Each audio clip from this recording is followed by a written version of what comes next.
Writers black అంటారు కదా sir. అప్పుడప్పుడు ఆలోచనలు రాకపోవడం, ఆ ఫేజ్ నుంచి బయటపడడానికి మస్తు రోజుల టైం పట్టడం.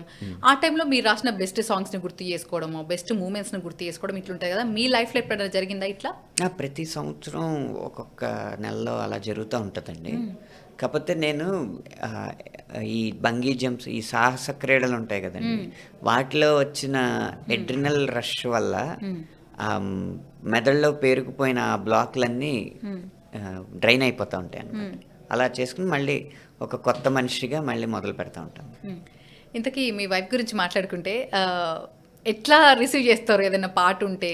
ఏదైనా అబ్జెక్షన్స్ ఎక్కువగా ఉంటాయా? అంటే నేను అసలు చాలా కాదు, 0 అని చెప్పాలి. వృత్తిపరమైన విషయాలు పంచడం విమర్శలేమి ఉండవా సార్ ఇంట్లో నుంచి? అంతే ఉండదు. మీ భార్య నుంచి ఏమి ఉండవా? ఏం ఇట్లా గాదు, అట్లా గాదని ఏం లేదంటే కాంప్లిమెంట్సో, కమెంట్సో అలా ఏమి ఉండవండి. అవునా? పాట నచ్చితే పాడుకోవడమే అంతే. ఆ! చాలా తక్కువండి మేము గడిపేదే నా ప్రతిరోజు 16-17 గంటలు ఈ రచనలోనే అయిపోద్ది. హ్మ్. తర్వాత ఇంటికొచ్చాక ఆటిల గురించే మాట్లాడుతూ ఉంటే ఇంకేముండదు కదా! హ్మ్. మీరు రాసిన సాంగ్స్‌లో ది బెస్ట్ సాంగ్స్ అంటే ఒక 3, 4 సాంగ్స్ చెప్పమంటే ఏం చెప్తారు? పాడాలనుకుంటే ఎప్పుడంటే అప్పుడు వాడాలి అని అనిపించే సాంగ్స్ ఏమున్నాయి? 'తాను నేను' ఒకటి. ఒక్కసారి సార్. హ్మ్.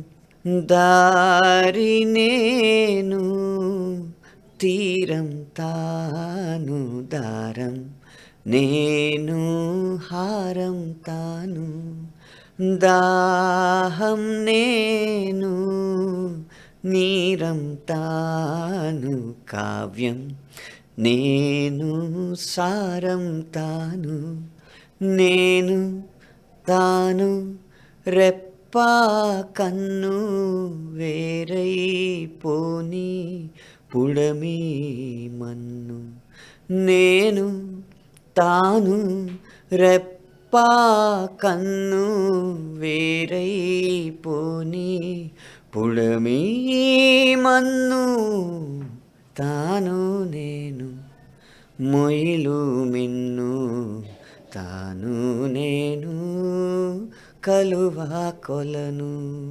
తాను నేను, గానం గమకం, తాను నేను, ప్రాయం తమకం, శశితానైతే నిశినే నేను, కుసుమం తావి తాను నేను, వెలుగు దివ్వే తెలుగు తీపి, తాను నేను,